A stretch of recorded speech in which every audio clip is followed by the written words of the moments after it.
El coronel Soto. Digo coronel Soto, por la costumbre que tengo de verlo en este rango militar, saltado tantas veces, cual cerca vieja, por mezquinos rencores políticos. Pero históricamente, en aquellos tiempos, tiempos heroicos de la patria joven, hoy cuasi olvidados. Don José María II Soto no era más que teniente coronel, comandante de la alegre y renombrado regimiento Coquimbo, hijo de la muy noble provincia de su nombre. Segundo jefe del mismo cuerpo era el sargento mayor don Marcial Pinto Agüero, y tercero, el de igual clase, don Luis Larraín alcalde, de modo que no podía estar en mejores manos esa formidable herramienta del Coquimbo, forjada en la patria del cobre chileno, el mejor del mundo. Ya Baquedano, por esos días, había hecho pasar en su linterna mágica los cuadros de Tacna y Arica.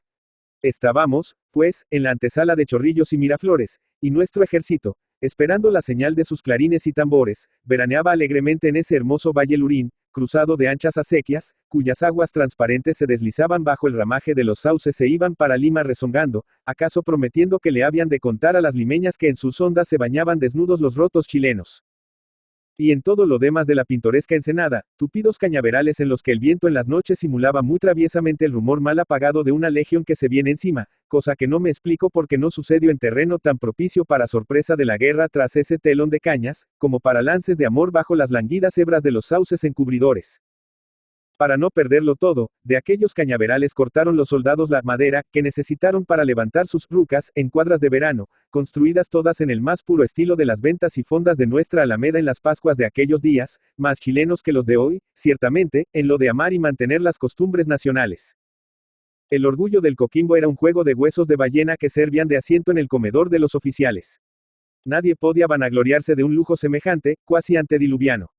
En estas y otras travesuras se pasaban las horas de descanso, sin que a nadie, al parecer, le molestara el menor presentimiento de lo que podía acontecerle en la próxima batalla, no obstante, que sus vivetes de duelo a muerte eran bien visibles para todos. Nadie se engañaba acerca de esto. Por última vez, el día 12, ocupé mi asiento sobre aquellos hospitalarios huesos. Se daba el banquete de la despedida, antes de levantar la casa, y como a cada momento aumentaba el número de los agregados, el oficial ranchero creyó de su deber hacernos esta prevención al servir la cazuela. Señores, dijo, aseguren presa, porque caldo no ha de faltar. Y toda esa alegría era tan sincera y espontánea, que se hubiera creído que ese vibrante puñado de corazones se encontraba cenando donde Geicho en lo de Paulino Segovia. Y vino la batalla, y el suelo, los cañaverales, las faldas de los cerros, sus barrancos, sus cumbres, fosos y trincheras se cubrieron de muertos y de heridos. ¡Qué charco inmenso de sangre! ¡Qué matadero de reses humanas! ¡Qué montañas de horrores! Dragoneado de hermana de caridad, o sea, de mozo de palangana al lado del doctor Allende Padín, sobre la palangana tajeaban a diestro y siniestro, todos llevábamos cuenta cabal de los que llegaban heridos, y nos alegraba la ausencia de nuestros amigos. No habían caído, decíamos, pero luego saltaba esa horrible duda. ¿Y si estuvieran todavía botados en el campo? ¿Y si viniera un ataque nocturno, que todos temían? Imposible, habría sido, humanamente, recoger a todos los heridos. El vasto campo de batalla tenía 3 canchas separadas y distantes: San Juan, Chorrillos y el Morro de Solar, con su famoso Salto del Farile. Luego la noche, vidrio de aumento de todas las angustias, se había venido encima sin desahucio del crepúsculo chileno. Y al último, negra verdad como 2 catedrales, no se esperaba a tanta ni tan distinguida concurrencia. Y cuando, al parecer, ya no cabía un doliente más, como a eso de la 1 de la mañana del 14, los doctores don José Arce y don Absalón Prado, descargaban un nuevo cargamento de heridos. Después de dormitar un rato sobre la blanda arena y entre la húmeda camanchaca, los despertó la idea de los que yacían abandonados. Pensando muy exactamente que todos se arrastrarían hasta la línea férrea, movilizaron un carro, arrastrado por sus propios caballos y el empuje de algunos ambulantes. Todos antiguos voluntarios o auxiliares de Segunda Compañía de Bomberos de Santiago, lo llenaron con esa última cosecha, realizada a tientas, heroicamente, entre las tinieblas de la noche, sobre un campo desconocido y con igual piedad para los amigos y enemigos. Entre los recién llegados venían 2 o 3 coquimbos y un melipilla. Por ello supimos que Soto había muerto en los primeros momentos de la batalla. Los detalles que daban no dejaban lugar a dudas. Derrotado en 2 primeros zarpazos que les tiró a las trincheras enemigas, Soto había arengado a la tropa y, alzando una bandera chilena, se había lanzado por tercera vez al asalto del maldito Morro, a la cabeza de su regimiento. Los que conocíamos a Soto, lo veíamos pintado en esos rasgos. En el curso del día, varios amigos, haciendo un hueco entre los quehaceres y lágrimas de la jornada, nos dedicamos a buscar su cadáver, inútilmente. En el Coquimbo y en el Melipilla, cuerpos que habían combatido junto, solo sabían que el comandante había muerto, que al verlo caer un bramido de cólera había estallado entre las filas, y que, haciendo a un lado su cadáver, habían trepado, sin saber cómo, los últimos 300 metros que los separaban de las trincheras peruanas, y que una vez arriba, nadie había vuelto a mirar hacia atrás. Bien muerto quedaba, ciertamente, y por lo demás, ya no era posible pensar en un solo hombre, cuando por todas partes se veían amigos muertos o agonizantes en el horroroso hacinamiento de cuerpos que se habían formado en el edificio de la Escuela de Cabos, convertida por nuestros cirujanos en el hospital de sangre, bajo el amparo de nuestra bandera vencedora.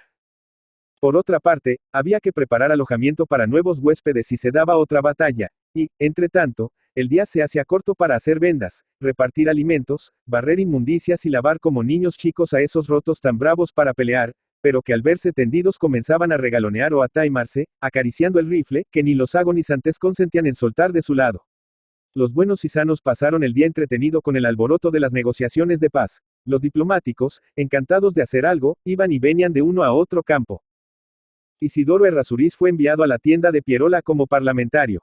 El ñato Cox llevaba la bandera blanca, y mientras Errázuriz, que era nuestro primer orador, hablaba en nombre de Baquedano, el ñato, que era con el checo, Fornes, no se les conocía por otros nombres, de los primeros jinetes del ejército, dejaba viscos a los ayudantes de Pierola con sus hazañas de centauro, en los desafios que le hicieron para matar el tiempo. Todo quedó en dimes y diretes hasta el 15, el día glorioso en que el talento y el valor de Lagos convirtieron en victoria una sorpresa sangrienta que al principio se tiñó con todas las livideces mortales de la derrota. Y el mando del Coquimbo pasó después de esta batalla a manos de un simple capitán, pues en ella cayeron Pinto Agüero y Larraín Alcalde, como tantos otros jefes y oficiales, tantos, que Isidoro Errázuriz, al contarlos, con sus lágrimas, dijo con un rugido de león: Miraflores es la batalla de los futres. Porque el aliento que por un rato pudo faltarles a los soldados, les sobró a los jefes y oficiales. Verdad tan grande como los sustos, las alegrías, las penas y la gloria de ese día horrible y grandioso, en que la suerte de Chile, como una acróbata que baila en la cuerda sobre un precipicio, haciendo mala comparación, vaciló un instante y pareció tumbarse, de la manera que todos sentimos que el hilo de la vida se cortaba en nuestros corazones, que el cielo se teñía de sangre, y cerramos los ojos para no ver lo horrenda caída. La caída de la patria en los umbrales de Lima. Pero todo eso solo duró la eternidad de un momento.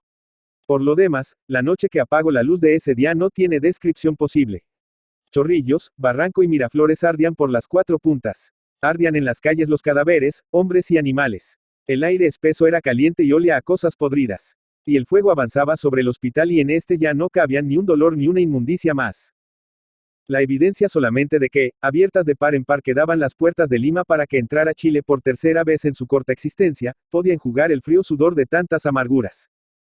Pero a ratos se llegaba a pensar que eran tal vez más felices los que habían muerto como Soto, una vez por todas, antes que sufrir tan espantosas agonias, lejos de la patria y en tan tremendo abandono. Ansioso de ver a cierto oficial de marina, el 16 por la mañana me dirigí al Cochrane, al que los rotos de tierra llamaban cariñosamente el ñato, lo mismo que al blanco Encalada. Al pasar, por un departamento silencioso y fresco, como un suburbio del Buque, vi dos hamacas que se balanceaban al lento compás de la inmensa mole. Poniéndose un dedo sobre los labios, el oficial me dijo al oído, señalando uno de los colgantes: Simpson, de Navales, le han amputado un brazo y está muy mal. Y, acercándose al otro, descorrió una gasa que servía de mosquitero. Soto, exclamé sin poder contenerme. Allí estaba, en efecto, la boca llena de sangre, descoyuntado como un Cristo desprendido de la cruz. Una lucecita brillaba apenas tras sus cejas contraídas, chispa perdida entre la ceniza y medio muerta de ese rostro tan lleno de vida y de marcial bravura poco antes. Este último rasgo sobresalía en la personalidad física y moral de Soto. En alma y cuerpo era, como lo es hoy, un soldado en la más completa y hermosa significación de la palabra. Tenía madre, esposa, hijos y su hogar, formado hebra por hebra, como el nido de los pobres, pero todos esos cariños vivían en él como a continuación de su amor a la patria y de sus deberes de soldado. La alegría de encontrarle vivo logró sobreponerse al doloroso espectáculo de esa agonía, porque así tan grande e invencible es la esperanza, pero a bordo se hacían pocas ilusiones. A su lado, inmóvil, tragándose sus lágrimas, estaba de pie la hermana de Caridad, el ángel de la guarda, la providencia del oficial en campaña, el asistente, ese tipo incomprensible y sublime, cristalización de todas las gracias, maulas y virtudes que caracterizan al roto chileno y que llegado el caso, con una mano maneja el cuchillo y con la otra acaricia como las madres al jefe que lo ha elegido para su perro guardian. Ostentaba insignias de sargento y dormía vestido al lado de su jefe. Por su parte, la oficialidad del blindado se turnaba para cuidarlo. Lleve a tierra, triunfante, la increíble noticia. Borróse su nombre de la lista de los muertos y todos quedaron en la convicción de que si no habían logrado matarlo, al golpe ya no moriría así no más. De ese roble ya no harán leña, mi señor, decían alegremente sus hermanos de armas en las viejas campañas de Arauco. Poco después, el coronel Lagos me hizo el honor de llamarme con el objeto de preguntarme si yo, con mis ojos, había visto vivo al comandante Soto. Soto, para Lagos era algo como una espada de repuesto, 100 veces probada en sus puños. Me pareció que la noticia le quitaba de encima una gran pesadumbre a ese glorioso soldado, que en su poncho de brin ostentaba la blancura del penacho de Enrique IV. Caramba, me dijo, yo le puse de tranca contra el flanqueo de Iglesias, y ha prestado a la patria un servicio inolvidable. A la verdad, todo el ejército reconocía que para la misión que se le confió a Soto se necesitaba un soldado que supiera morir como morían los de Esparta por la patria y sus santas leyes. Al rayar el alba del 17, la división de vanguardia, los escogidos y felices que iban a tomar parte en la entrada triunfal a la metrópoli peruana, terminaban sus preparativos estruendosamente dichosos. Lima, Lima, y nadie se acordaba ya de nada. Los muertos al hoyo y los vivos al bollo. La oración fúnebre más larga se reduce a la fórmula sacramental de la indiferencia araucana del roto por la vida. Le toco, pues, señor. Y diey, mañana nos tocará a nosotros. Ello es que el campamento parecía una jaula de loros. Los que se quedaban reñían con envidia a los designados para el jolgorio de la entrada, y como en el hambre ambiente del campamento todas las comparaciones se relacionaban por algún lado con las cosas de comer, los primeros decían de los segundos que estos eran los comedidos que en las tertulias acarreaban viejas al comedor para gozar de la primera mesa. Ellos se lo comerían todo, pero los otros se reían repletos de satisfacción, acicalándose con la más cómica solemnidad, cada toro delante de su espejito de mano.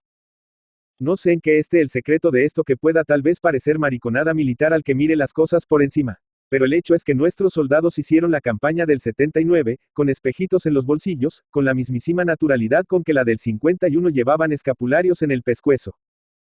Quieren decir estos pintorescos detalles que ha cambiado o disminuido la gloriosa vocación del roto para pelear y morir por la patria.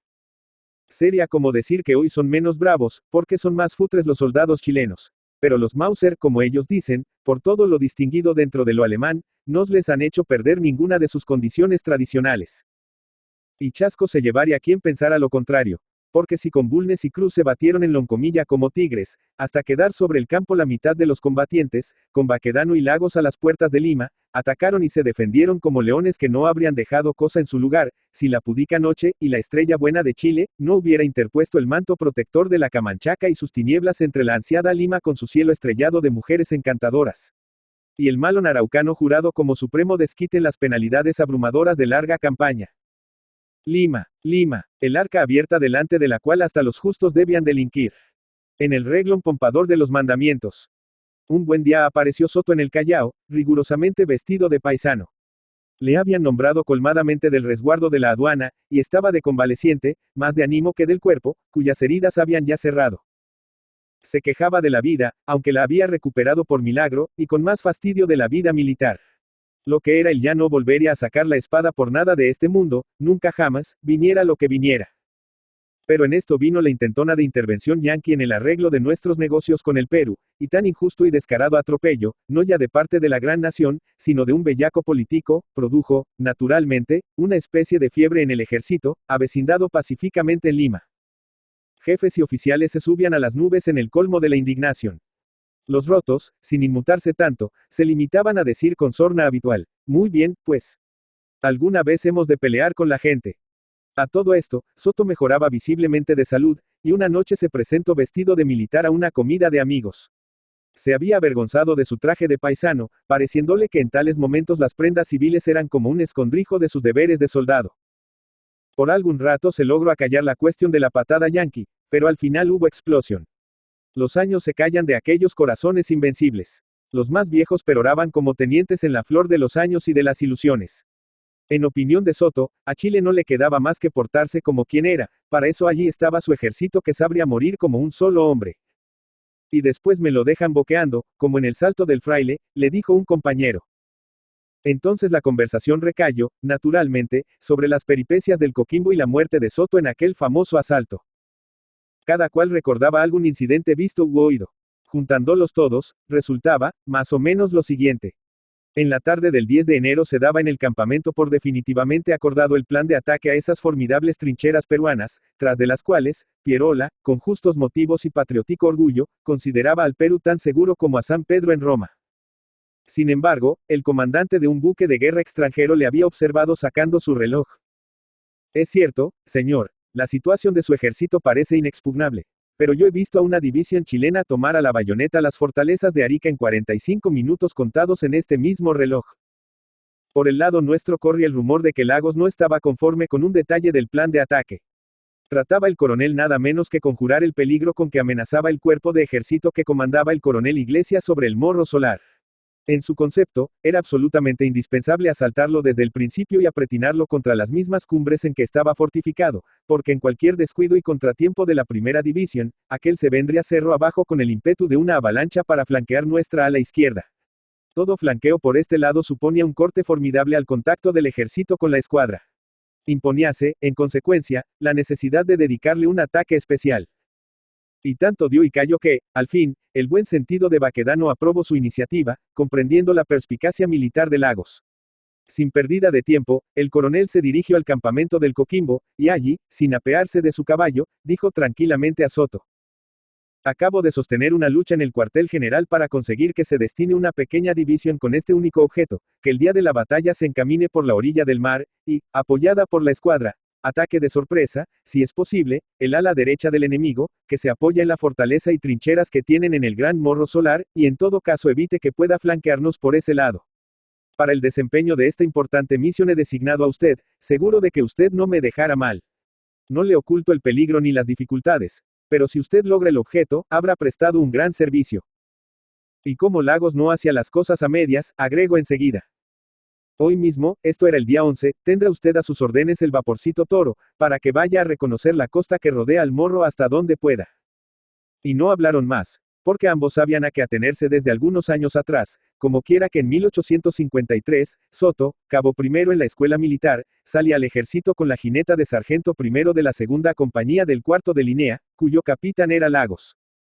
A las 4 de la tarde, el comandante Soto terminaba su reconocimiento de la costa, y al día siguiente se le llamaba del cuartel general para que asistiera al Consejo de Jefes de División, en que el general Baquedano iba a comunicar sus últimas instrucciones acerca de la batalla que empeñaría al amanecer del 13, o sea, al cuarto del alba, como decía don Pedro de Valdivia. La división Soto quedó compuesta del regimiento Coquimbo y del batallón Melipilla que mandaba don Vicente Balmaceda. Se acercaba plácidamente la tarde del día 12 y con ella, la hora de la conciencia y del pensar profundo. Todo sonríe en la naturaleza, mientras brilla el sol, pero cuando en vísperas de un duelo a muerte, la noche amortaja la tierra y las cosas parece que hablan y los sapitos cantan su rosario en los charcos, única voz en aquel silencio de muerte, entonces cada hombre escribe a los de su casa. Soto, como todos, escribía apresuradamente a los suyos, cuando se presentó en su tienda un joven practicante de medicina en demanda de un gran favor. Al grano, le dijo Soto, sin levantar la vista. Soy, señor, continuó el joven, el practicante David Perry. Por el momento no tengo colocación, pero como deseo servir a mi patria le suplico me permita formar parte de su división en la batalla de mañana. Además, los del Coquimbo son mis comprovincianos. Soto le miró entonces, para decirle: muy bien, joven, queda usted como cirujano del regimiento. Enseguida entró un paisano en traje de arriero.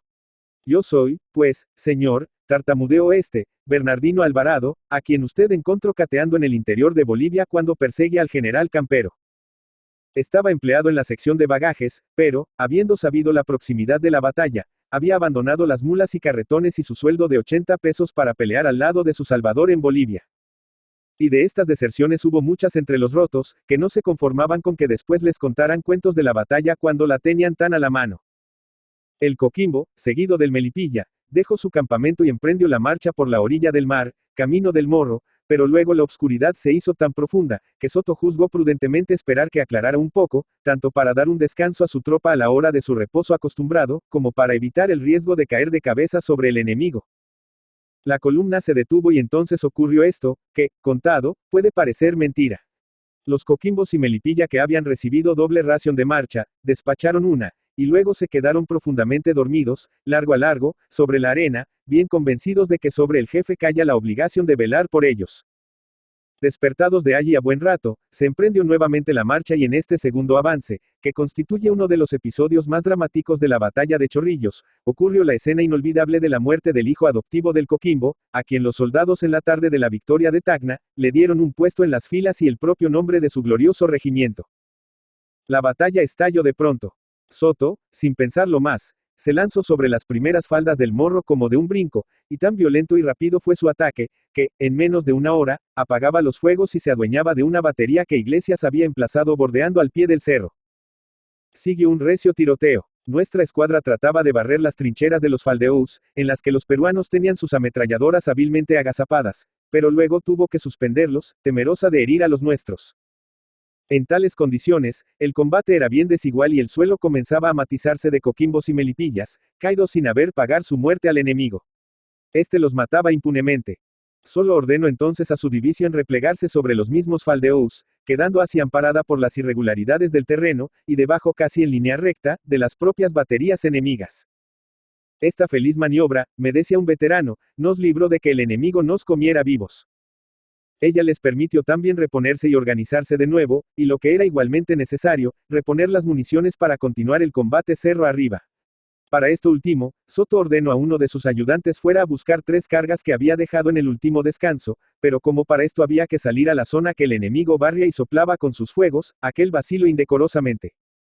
Al ver tan extraña cosa, Larraín alcalde al frente y dijo a Soto: «Présteme su caballo, mi comandante, y yo iré por las municiones». Ante esta heroica acción, Soto se desmontó, diciéndole: «Usted se porta como quien es». Larraín alcalde fue y volvió, porque la muerte no quería llevárselo sin los laureles de Miraflores. Pero en el entretanto, el tiempo pasaba casi ridículamente, podía decirse, porque ni los nuestros se atrevían a escalar su calvario ni los peruanos a dejar sus madrigueras. Soto sentía en su frente, en la frente también de su invicto Coquimbo, la afrenta de semejante situación, aun cuando, quedándose donde estaba, cumplía lo principal de su consigna, contener a Iglesias. De este modo llegaron a transcurrir 2 horas. Como león enjaulado, Soto recorría el terreno, tratando de romper por algún lado los barrotes de su jaula. A la desesperada hizo un ensayo.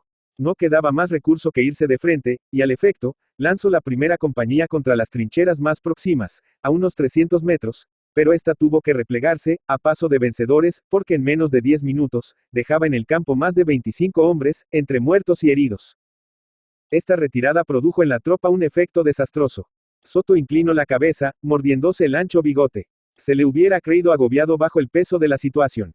Mas no era así. Era que se arrancaba de los pliegues del alma el amor a la vida en aras de la patria, y rota, al fin, esta cadena, ese hombre sin miedo y sin reproche, dijo a su segundo, Pinto Agüero: «Aquí hay que vencer o morir, porque solo Arturo Prat se puede sacrificar por la patria y no lo hago yo también, ahora que estoy obligado». Y alzando con sus manos una bandera chilena, dirigió a los suyos una arenga, que era más bien un desafío al honor de todos, y a la voz de «Adelante, muchachos», salió al frente de los suyos, camino de la muerte y de la gloria. Nadie vaciló en las filas. Como un solo hombre, la tropa siguió entusiasmada ese heroico ejemplo porque, desde que Chile es Chile, no se ha visto jamás que el roto vuelva cara cuando su jefe va adelante. Minutos después, Soto cayó atravesado por una bala que, entrando por el pecho, salió por encima del pulmón izquierdo. Pero, ¿qué importaba? Su división ya no volvería a la gatera, después del tirón que le había dado. Pinto Agüero corrió a recibir sus órdenes. «Yo muero», balbuceó Soto, «siga usted al ataque». Y como en sueños oyó el grito de sus soldados. «Mataron al comandante», grito de guerra con que enardecían unos a otros, mientras trepaban como gatos alzados, los flancos formidables del morro. Soto se desangraba en la vecindad de otros que ya habían muerto del todo, cuando llegó el cirujano Perry a cumplir su sagrado ministerio.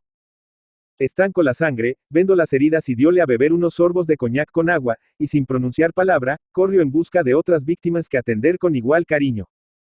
Y como en prueba de que el bien que se hace nunca es perdido, momentos después llegó Alvarado, por su parte, llevaba un balazo en un pie, improvisó una camilla y como divisara que providencialmente se acercaba un bote de la escuadra, comenzó a dar voces y hacer señales hasta que fue visto y oído. El fiel asistente dio a conocer la categoría del herido, agregando que el general Baquedano Pedia fuera llevado a bordo, porque estaba muy grave y las ambulancias distaban 2 leguas. Un cucalón que venía entre los tripulantes, al ver que Soto arrojaba bocanadas de sangre, exclamó con sincera lástima: «¿Para qué llevan a ese pobre? Pero el apuesto y noble muchacho que mandaba la embarcación lo llevó piadosamente a bordo de su nave. Daniel Riquelme. Daniel Riquelme Venegas, Santiago, 1855, Lausana, Suiza. 9 de agosto de 1912, fue un escritor, periodista y cronista chileno. Se inició como cronista sobre diversos temas en las revistas santiaguinas y luego se dedicó al periodismo. En 1876 ingresó a la administración pública, sirviendo como oficial auxiliar del Ministerio de Hacienda bajo el gobierno del presidente Aníbal Pinto. Como funcionario público, integró la comitiva civil que acompañó al ejército chileno durante la Guerra del Pacífico, y aprovechó su estancia en el frente de guerra para trabajar como corresponsal de El Heraldo de Santiago, diario que publicó sus crónicas desde noviembre de 1880 hasta junio de 1881. En 1885 publicó sus Chascarrillos Militares, donde relató sus experiencias en el frente de guerra, apelando a géneros como el cuento, el chiste y el cuadro de costumbres. El libro fue corregido, aumentado y republicado en la obra que lo hizo famoso, Bajo la tienda, 1888. Entre 1887 y 1891, Riquelme escribió cuentos, crónicas y artículos de costumbres para el diario La Libertad Electoral bajo el seudónimo con el que se hizo popularmente conocido, Inocencio Conchali. De esta época destacan sus retratos urbanos y bohemios del Santiago de fines del siglo XIX, legando caracterizaciones de las calles Huérfanos, Merced y Recoleta, donde transcurrió gran parte de su vida. En sus escritos, se combinan las técnicas del naciente modernismo con las primeras metáforas y dichos de sabor criollo, lo que se convirtió en un aporte a la prosa chilena del siglo XIX, que aprovecharon posteriormente escritores como Baldomero Lillo Figueroa y Olegario Lazo Baeza. Tras la caída de Balmaceda, Riquelme continuó colaborando con sus escritores periódicamente, aunque abandonó la escritura de tema ligero y adornada de estilo para dedicarse a la divulgación de distintos acontecimientos históricos, tarea que continuó durante sus años en el Mercurio de Santiago hasta 1911, cuando abandonó la escritura.